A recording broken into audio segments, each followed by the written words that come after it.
All right, on this episode of Bouts Talking Bouts, very excited to be welcoming on an individual who has a high stakes atomweight bout going down on March the 26th. It is a feature on 1X. We have Seo Hee Ham and Denice Zamboanga running it back for the rematch, and very happy to be welcoming Denice onto the show. How's your day going so far, Denice? Oh, good. I just finished training today. And are you still training at the same space that you've largely been training at as of late? Like, whereabouts is the main base of operations? Is it Merrick Force there, or? Yeah, I'm still training here in Maracos. I went back after my vacation in Philippines. So you said you went on a vacation there. Was that to kind of like clear your mind a little bit after the controversial nature of the first Ham fight and how all of that played out? Like, was there, some benefit to that? Like, did you get a level of relief from that, like a clear mind? No, actually, I've planned already about going for vacation in Philippines before the fight. Yeah, but this is a very exciting time for sure, and you seem very stoked to be on this card. I saw the Instagram post with all caps and saying biggest event of the year. So how excited were you when you found out the rematch would be on this anniversary card? I'm very pumped up and so excited for this rematch. I think this is the way that I'm going to prove that I really won that fight. Yeah, and it's interesting because like after the Ham fight, it seemed like at one point there was maybe some level of uncertainty as to who your next opponent would be. Like I was seeing articles like saying who your next opponent could be and all of that. Like, was there any, I guess, worry at any point that you might not get that instant rematch with Ham and that you'd maybe fight someone else in the circle, or do you not really care about that?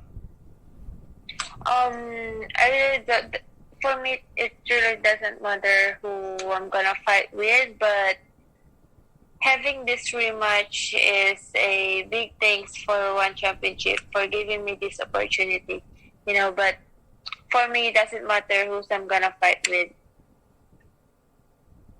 Yeah, I mean, you're still at the top of the division anyway there, so really anyone within that, top part of the rankings, I imagine you'd want to test skills with. Yeah. And I imagine you're excited just to even, put this behind you in a certain sense, just because Ham has been on the radar for a decent while, like even with the previous, initial bout cancellation circa May 2021 there. So almost a year of, game planning for Seo Hee Ham there. Is there also that component to it too, where it's like it'll be kind of good to like move on to fresher opposition because it's been almost a full calendar year of thinking of Ham? I think it gives me so much time to think what should I do on my next game plan, or should I stick on the same game plan but I need to finish. Having those time really helps me a lot to improve my game. Yeah, and it's interesting you talk about the game plan kind of aspect because that first fight was quite competitive and it seemed like your initial game plan worked to pretty good effect. Like, is there going to be certain, I guess, like alterations to this new game plan just because you've been in the circle with Ham and there's that like live read on what she's doing and you can adjust with that? Like, how much of the game plan is being tinkered with for the rematch? I think I'm gonna be honest, and I think I need to what do you call this, change our game plan a little bit. I think because I already fight with her on the feet. I think I can manage her on striking because her punches doesn't makes me like wiggle or makes me block. For me, her punches are not that strong. And I'm kind of curious, like, are you an individual who, like, when you're, I guess, in your training camp, like, do you spar with people who have, like, I guess, similar traits to your upcoming opponent? And I guess to that point, like, who at Merrick Force are you working with that has certain similarities to Ham to get you ready? I have teammates that helps me to copy my opponent, which is Ham. they helped me to copy her move and her stance, and yeah, because she's southpaw. I told my teammates to always go on southpaw every time we spar. Yeah, definitely something to get used to for sure. But it was kind of interesting, like in the fallout from the initial fight there, just with the review board that was at the time in place, and it seemed like you felt like pretty disrespected, disappointed were, I believe, the operative words there. Like, do you feel still kind of the same about that, or just with this rematch setup, that kind of feeling is no longer there? For me, I really don't take or those comments or those posts, but for this rematch, I'm gonna show them. I'm not a person who talks a lot. I'm just gonna prove them in the cage. Yeah, absolutely. And just a quick follow up with that, just with I said the competition committee no longer a thing with one championship. Like, how do you feel about that there? Like, do you think there should be a competition committee to review certain controversial bouts, or do you think it's ultimately good that they abolished it right now? I think they have a reason for that. I think the reason why, because there's a lot of athletes who are complaining, or they really want, maybe one championship really wants to respect their committee. So I respect that too. So I think, like, I just need to finish the fight always, and don't leave it to the judges.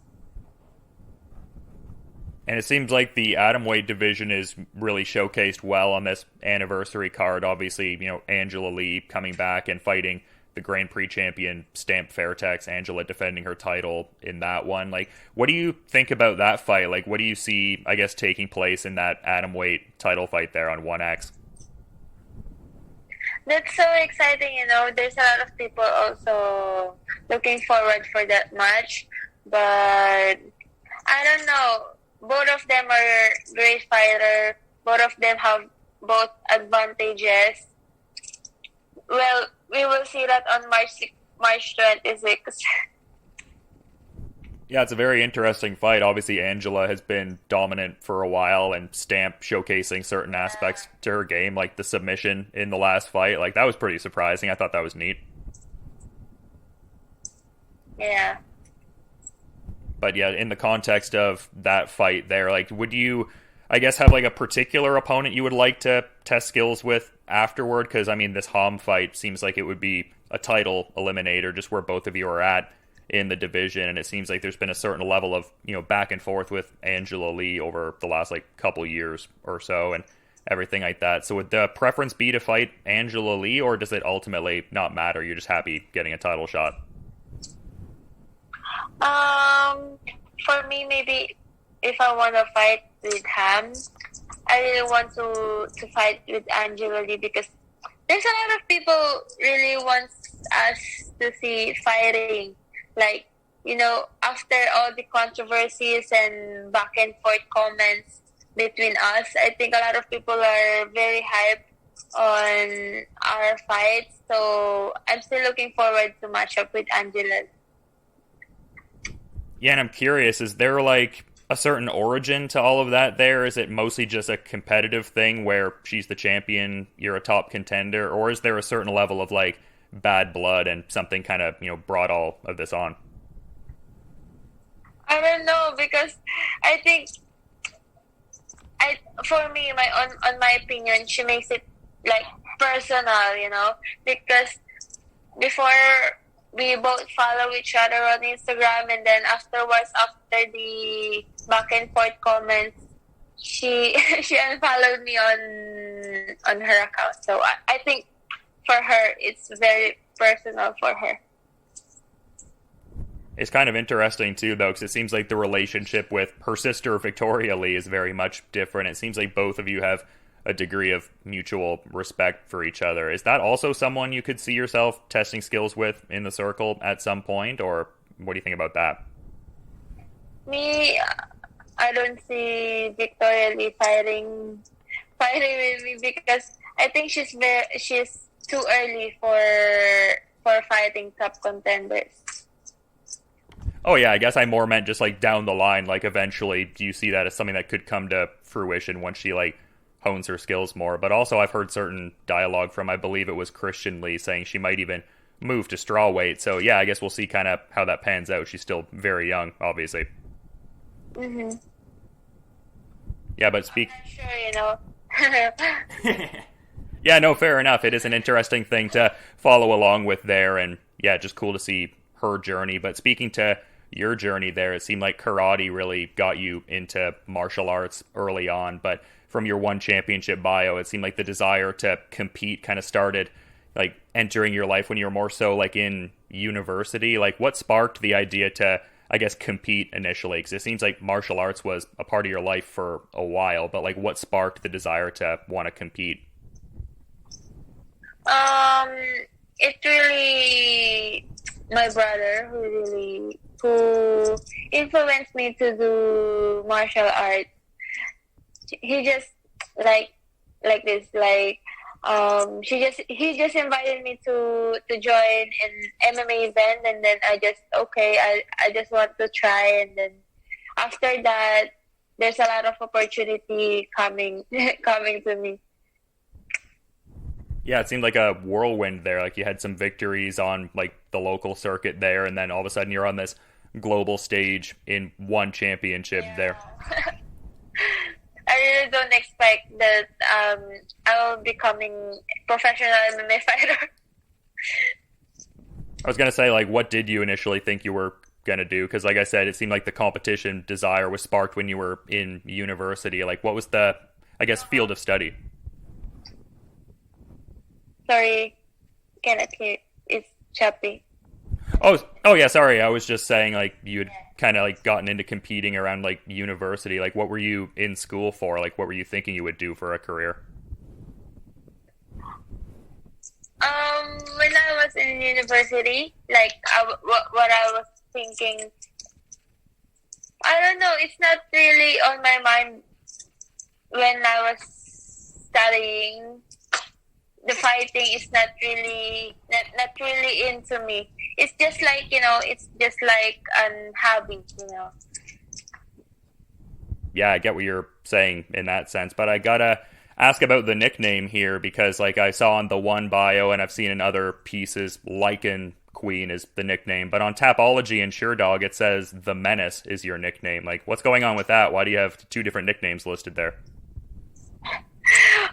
The Menace was the old one, and then I changed it. I changed it to Lycan Queen when I moved to my new gym. So I think they haven't changed it yet.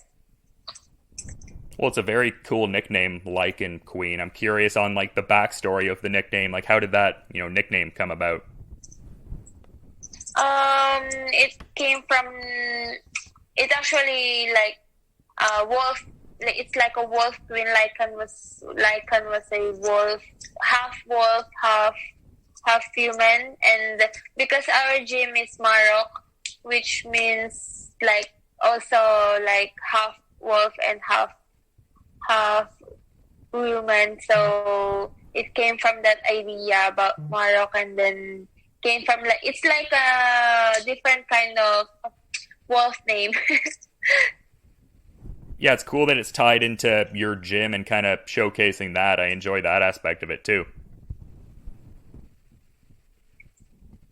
Yeah, it's fun to see, no doubt. But I saw a funny tweet you had up there where you were saying, "Why is my puppy so greedy?" What was your puppy doing? Like, why was he being greedy? I don't know. She eats a lot. She eats everything.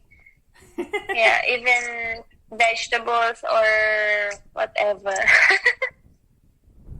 Yeah, I only thought to ask because I've got a bit of a greedy puppy here who's actually sleeping right next to me here, so I can relate. I mean, they're very cute, but it's like, come on now. You can relate, right? They're very cute, though. We do enjoy the pets. Is that the only pet you have there, or do you have like a couple, or what's the dynamic with like the furry buddies at your house? No, I only have one. was gonna say, what's the puppy's name there? Mochi. Her name was Mochi. Oh, it's a lovely name for sure. But I'm also kind of curious too because like I'm very also interested in like what fighters do outside of, training and things like that. Like what do you enjoy, I guess like in terms of hobbies or like what do you get up to in your downtime when you're not fighting? Me, when I'm not fighting, I like going to the beach and eating different restaurants, trying new foods, and traveling. Yes. Yeah, have you been able to travel much with just, some of the aspects of the pandemic or has that been kind of slowed in recent times? Like how's the traveling been? Here in Thailand, it's not that strict. Sometimes it's open. Sometimes the tourist spots were open. Sometimes it's closed. So when the time that it is open, I travel. Yeah, traveling definitely a very enjoyable thing for sure. But it's been fun getting to talk to you, Denise. I want to be mindful of the rest of your schedule, though. So, is there anything you might want to add as like a parting thought as we're kind of wrapping up here? I think that's it. Yeah, I think we covered all the major topics. We got a big rematch coming up at 1X there, and just really excited to see that one. And yeah, thanks so much for coming on and giving the insights ahead of this fight, Denise. Thank you so much for having me.